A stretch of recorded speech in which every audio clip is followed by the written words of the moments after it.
இதுக்கப்புறம் நான் சொன்ன மாதிரி மகாராஜா அப்படின்னு தான் நம்ம கூப்பிட போகிறோம். It's gonna be an apt film for that. அவ்வளோ அழகான ஒரு ஸ்ப்ளெண்டட் பெர்ஃபார்மன்ஸ் as யூஷுவல்.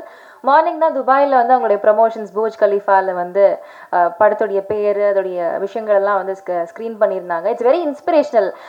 ஏன் அப்படி சொல்கிறேன்னா, துபாயில் பல வருஷங்களாக வேலை செஞ்ச ஒரு பர்சன் இன்னைக்கு புர்ஜ் கலீஃபாவில் அவருடைய பெயர் வருது அப்படின்றப்போ what an inspiration it is. What more can we ask for அப்படின்ற மாதிரி தான் இருக்குது. ஸோ நிறைய விஷயங்கள் நீங்கள் ஷேர் பண்ணணும் அப்படின்னு ஆசைப்படுறோம் சார். விஜய் சேதுபதி அவர்கள், please come on share a few words. வாங்க.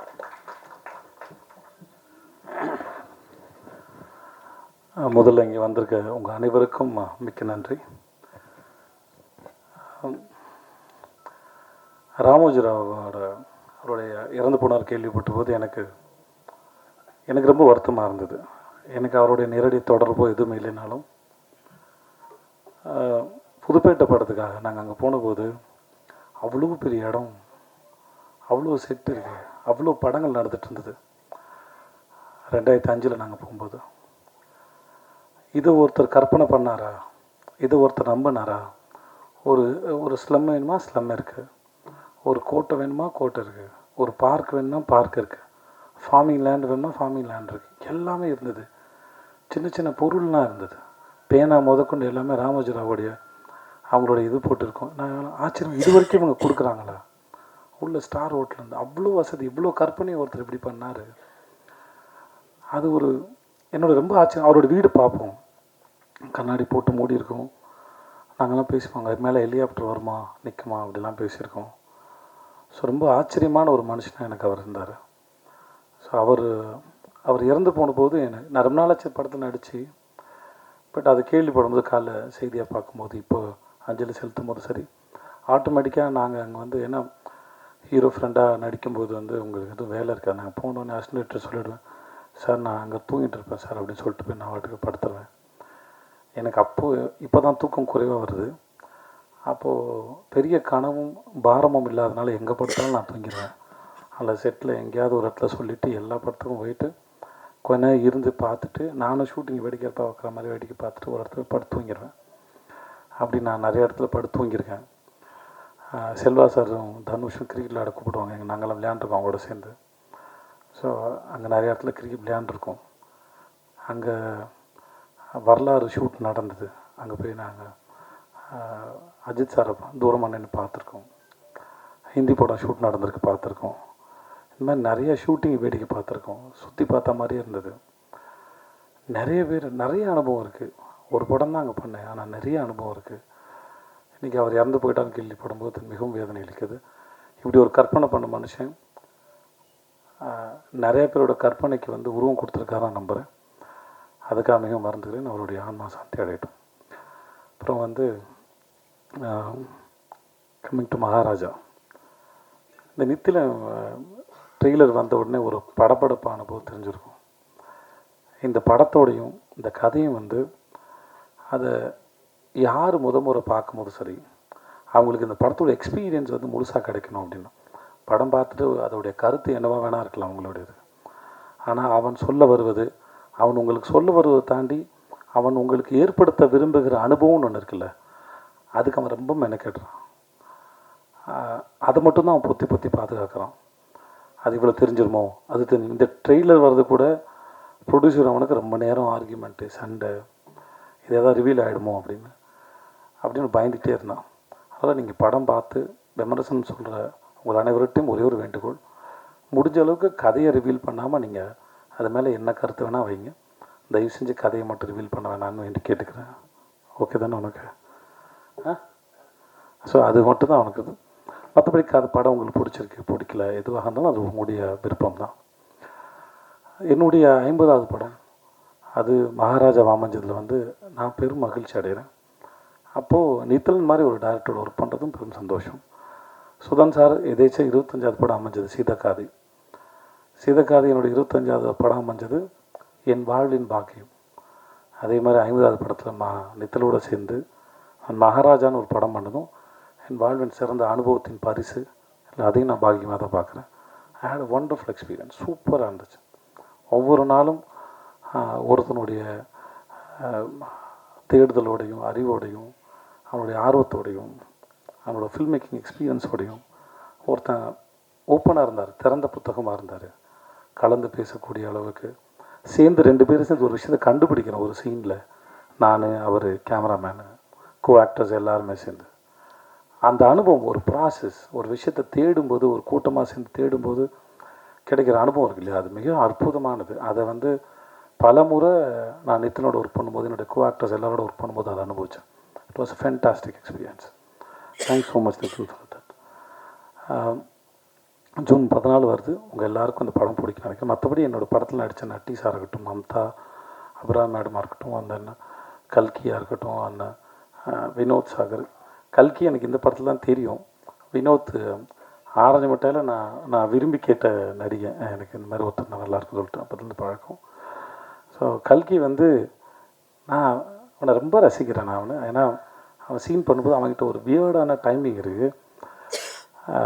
ரொம்ப நல்ல நடிகன். எதிர்காலத்தில் மிக சிறந்த நடிகனாக வருவான் நான் நம்புகிறேன். அவன்கிட்ட நிறைய இருக்குது எக்ஸ்ப்ரெஸ் பண்ணுறதுக்கு. சிறந்த சந்தர்ப்பம் அமைஞ்சு நல்ல பெரிய ஆக்டராக வரதுக்கு. உட்காருங்க சார். அதுக்கு நட்டி சார் இந்த படத்துக்கு வந்தது மிகப்பெரிய ப்ளஸ்ஸு. அந்த கேரக்டரை ரொம்ப அழகாக கேரி பண்ணியிருந்தார். அவருக்கு ரொம்ப நன்றி. அந்த அருள்தாசனை இந்த 50 படத்தின் ஒரு அழகான கோலமாக இருந்தால் அதன் முதல் புள்ளி அவர் சொல்லி அவரால் நடந்தது அது. ஸோ அவருக்கு ரொம்ப நன்றி. என் இயக்குனர், என் குருநாதர், என் சீனு ராமசாமி சாருக்கு அவருடைய வாழ்க்கையை கேள்விக்குறியாக இருக்கும்போது என்ன மாதிரி ஒரு ஆளை, யாருமே நம்பாத ஒரு ஆளை, என் உறவுகளும் என் சார்ந்த யாருமே நான் நம்பாத ஒரு ஆளை, நானே நம்பாத ஒரு ஆளை, தான் இக்கட்டாக சூழலில் இருக்கும்போது என்ன மாதிரி ஒருத்தரை கூப்பிட்டுக்கிட்டு அந்த படத்துக்கு ஷூட்டிங் போனது வந்து மிக ஆச்சரியமான ஒரு விஷயம். அது நடந்ததுக்காக அவருக்கு மிகப்பெரிய நன்றி. சிஜே பாஸ்கர் சார் என்னுடைய சீரியல் எனக்கு முதல்ல என்னை நடிக்கவே தெரியாத போது எனக்கு வாய்ப்பு கொடுத்து நான் துவண்டு போகும்போது ஒரு நாள் வந்து, உன் கண்ணும் சிரிப்பு நல்லா இருக்குடா, உணர்ந்து நடித்தா நீ நல்லா வருவேன்னு என்னை ஒரு நாள் சொன்னார். ஸோ அவருக்கும் மிக்க நன்றி. நிறைய பேர் எனக்கு உதவி பண்ணியிருக்காங்க, நிறைய பேர் சொல்லி கொடுத்துருக்காங்க. சின்ன விஷயம். இந்த 50 படங்கிறது ஒரு மாலையாக இருந்தால் அது ஒவ்வொரு மணியும் இங்கே இருக்கிற அத்தனை பேராலையும் கோர்க்கப்பட்டது. அது ப்ரெஸ்ஸு, மீடியா, நண்பர்கள், படங்கள், இயக்குனர்கள், எல்லார்கிட்டேருந்து நான் ஏதோ ஒன்று கற்றுக்கேன். அது என் மேலே வைக்கிற விமர்சனமோ, பாராட்டோ, திட்டோ எதுவாக இருந்தாலும் என்ன அது யோசிக்க தான் வச்சது. நம்மளை யோசிக்க வைக்கிற எந்த விஷயமும் நம்மளை முன்னெடுத்து தான் கொண்டு போகுங்கிறது நான் அறிந்து உணர்ந்த உண்மை. ஸோ இந்த 50 படமாக என் கூட இருந்த, எனக்காக பேசின, இல்லை என்னை திட்டி என்னை உணரணுங்கிறதுக்காக சொல்ல வச்சதாக இருக்கலாம், இந்த மாதிரி கடுமையான விமர்சனமாக இருக்கலாம், பாராட்டாக இருக்கலாம், நான் எல்லாத்தையும் சமமாக பார்க்கிறேன். அதை கொடுத்து உங்கள் அத்தனை பேருக்கு மிகப்பெரிய நன்றி. Thank you so much. Mamta, Abirami and Philomin, boys Manikandan, sorry. நான் வந்து துபாயில் இருக்கும்போது 2 படத்துக்கு ஃபோட்டோ அனுப்பினேன். ஏதோ சும்மா குற்றாம்போக்கில் சினிமாவில் ரொம்ப சுலபமாக தெரியுது நடிகர் ஆயிடலாம் அப்படிங்கிற ஒரு எண்ணம் அப்படின்னு நான் நினைக்கிறேன். ஆனால் துபாய் வேலை தேடும்போது நான் ஒரு வருஷம் ஜிம்முக்கெலாம் போய் கொஞ்சம் நல்ல ஒல்லியாக இருப்பேன். இப்போது 5 ஸ்டார் படத்துக்கும் பாய்ஸ் படத்துக்கும் ஆர்டிஸ்ட் தேடுறான்றப்போ 2 படத்துக்கு நான் ஃபோட்டோ அனுப்பியிருந்தேன். நான் அங்கேருந்து அனுப்பியிருந்தேன் ஒரு ஃபோட்டோ. நான் சித்தார்த் சார் சந்திக்கும் போது அதை சொல்லியிருக்கேன், மணிக்கு சொல்லியிருக்கேன்னு நினைக்கிறேன், தெரியல, சொன்னால் தெரியல. அப்புறம் மணியை வந்து என் ஃப்ரெண்டு கடை, அங்கே மதுக்கடைன்னு ஒன்று இருக்குது, அந்த வாத்தியார் தோட்டம் கார்னர், அங்கே ரொம்ப நாள் காலேஜ் படிக்கும் பொழுது அவன் ஃப்ரெண்டு கடை, ஸ்டேஷனரி கடை, அங்கே போய் நாங்கள் நின்றுருக்கோம். பல முறை மணியை பார்த்துருக்கேன். இந்த பையன் பாய்ஸ் நடிச்ச பையன் தானே அப்படின்னு பார்த்துருக்கேன். ஒரு நாள் எதேச்சியாக பார்த்த ஒரு இன்டர்வியூ, எனக்கு என்னமோ ஒருத்தன் வந்து இனிமேல் இந்த வாழ்க்கை எவ்வளோ பயமுறுத்தினாலும் நான் பயப்பட மாட்டேன்டா அப்படின்னு ஒருத்தன் ரியலைஸ் பண்ண மாதிரி இருந்தது அந்த இன்டர்வியூ. பெரிய பூதம் பேயினா அது வாழ்க்கை தான், இது என்ன பண்ணுன்னே தெரியாது. எப்படி நேற்று இருந்த நொடி இன்றைக்கி இல்லை, அடுத்த நொடியும் கேள்விக்குறியாக இருக்குது. ஸோ அதில் ஆச்சரியம் நடக்குமா, இல்லை ஏதாவது நடக்குமா, பயமுறுத்துமான்னு கூட தெரியாது. அப்படி இனிமேல் அந்த இன்டர்வியூ பார்க்கும்போது எனக்கு இருந்த ஃபீல் வந்து நான் ரொம்ப அட்ராக்டிவாக இருந்தது. ஒருத்தன் உட்காந்து கண்ணாடி போட்டுட்டு பேசினது, வீட்டில் அம்மா சமைச்சு, இந்த வாழ்க்கை ரொம்ப அழகாக. இப்போயோட தென்கட்சி கோ சுவாமிநாதன் அவருடைய கதை ஏதோ கேட்ட மாதிரி ஒரு ஞாபகம். நண்பர் ஒருத்தர், அது அரைகுறையாக தான் ஞாபகத்தில் இருக்குது, பட் மழை பெய்யும்போது உட்காந்து பக்கோடா சாப்பிட்றது பிடிக்கும். அப்புறம் வேலையெல்லாம் முடிஞ்சு ரிட்டையர் ஆனதுக்கப்புறம் இப்பயும் அவர் மழை பெய்யும்போது உட்காந்து பக்கோடா சாப்பிடுவார்ன்றபோது அது இவ்வளோ அழகாக வாழ்க்கையை சாதாரணமாக எடுத்துக்கிறதுக்குல அது வந்து இட் வாஸ் பியூட்டிஃபுல். நான் அந்த மாதிரி மழை பெய்யும்போது பக்கடா சாப்பிட்ற ஒரு ஆளாக தான் அந்த திடீரில் மணிகண்டன் பார்த்தேன். எனக்கு அது ரொம்ப பிடிச்சிருந்தது. நான் உதவி பண்ணணும் இல்லை காப்பாற்றணுன்ற எந்த எண்ணமும் கிடையாது. அதனால் அந்த ஸ்டேட்மெண்ட்டில் ஒரு ரொம்ப இன்ட்ரெஸ்டிங்கான பர்சனாலிட்டியாக இருந்தாப்புல. அதனால நான் நித்தில்டன் சொன்னேன் நான். ஏன்னா திறமை இல்லாத யாரும் வாய்ப்பு கொடுத்து வளர்க்கவே முடியாது. அதை நான் நம்புகிறேன். நான் அந்த மாதிரி ட்ரை பண்ணி தோற்றும் போயிருக்கேன் நிறைய பேருக்கு. ஸோ அதனால் என்னுடைய இத்தனை வருஷம் அனுபவத்துலேருந்து சொல்கிறேன். அந்த மாதிரி யாருக்கும் திறமை இல்லாத புரிதல் இல்லாத யாருக்கும் சந்தர்ப்பம் ஒன்று வாழ்க்கையில் மேலே கொண்டு வருது. அவர்களுக்குள்ள என்ன தேடல் இருக்குது, அவர்கள் என்னவா புரிஞ்சுக்கிறாங்க, அவர்கள் என்னவா பார்க்குறாங்க ஒரு விஷயத்தை, அதை வச்சு தான் ஒவ்வொருத்தருடைய வாழ்க்கையின் முன்னேற்றமும் இல்லை பின்னடைகள் எதுவாக இருக்குது. நான் இன்றைக்கி மேலே கீழே என்னவாக இருந்தாலும் செய்த தவறுகளோ புரிதலோ ஏதோ ஒரு காரணத்தில் நான் ஒரு ஆளாக இருக்கிறேன். அது நான் கிரேட்டோ சாதாரணமாக எனக்கு தெரியாது. பட் அதுதான் நினைக்கிறேன். ஸோ மணிகண்டனை பொறுத்த வரைக்கும் அவரோட புரியல் வந்து என்னை ரொம்ப அட்ராக்ட் பண்ணிச்சு வாழ்க்கையில். அதுவும் அப்புறம் நடிகராகவும் சரி, கூட சேர்ந்து நடிக்கும் போதும் சரி, எந்த தொந்தரவும் இல்லை, புரிஞ்சுக்கிறாரு, அதை பெர்ஃபார்ம் பண்ண ட்ரை பண்ணுறாரு. இந்த பயம் மரியாதை இல்லை கன்ஃபியூஷன்ஸ் நடுக்கும் இது எதுவுமே அவருக்கு நடிக்கும் போதெல்லாம் இல்லை. சூப்பராக ரொம்ப டேரிங்காக கேமராவையும் கூட அந்த நடிகரையும் கதாபாத்திரத்தையும் இயக்குனரையும் எதிர்கொண்டார். மிக பிரமாதமாக நடிகை. இந்த படத்தில் அவரோட நடித்தது ரொம்ப பெரிய சந்தோஷப்பட்டோம் காரணத்தில். ஸோ இந்த 50 படம் 50வது படம் மகாராஜா. நித்தில் மாதிரி ஒரு இயக்குனர். ஃபிலோமின் வந்து நான் மாஸ்டர் பண்ணி முடித்தோடனே அவன்கிட்ட சொன்னேன். எனக்கு சில சமயம் நான் ஒரு கணக்கு போட்டு நடிச்சிருப்பேன். சில இடத்துல எடிட்டிங்கில் வந்து ரிதம் மிஸ் ஆகிடும். அந்த சீனில் நான் சொல்ல வந்த மூடுக்கு இதுவாகிடும். அதனால் நான் முடிஞ்சால் எடிட்டர்ட்டையும் டேரக்டர்கிட்ட மட்டும் சொல்லுவேன், என் சீனை கொஞ்சம் என் ரிதம் மட்டும் பார்த்து கட் பண்ணுங்கள், இல்லாட்டி ஜம்ப் அடிக்காமல், எனக்கு ஜம்ப் அடிக்காமல் இருந்தால் போதுமானதாக இருக்கும்.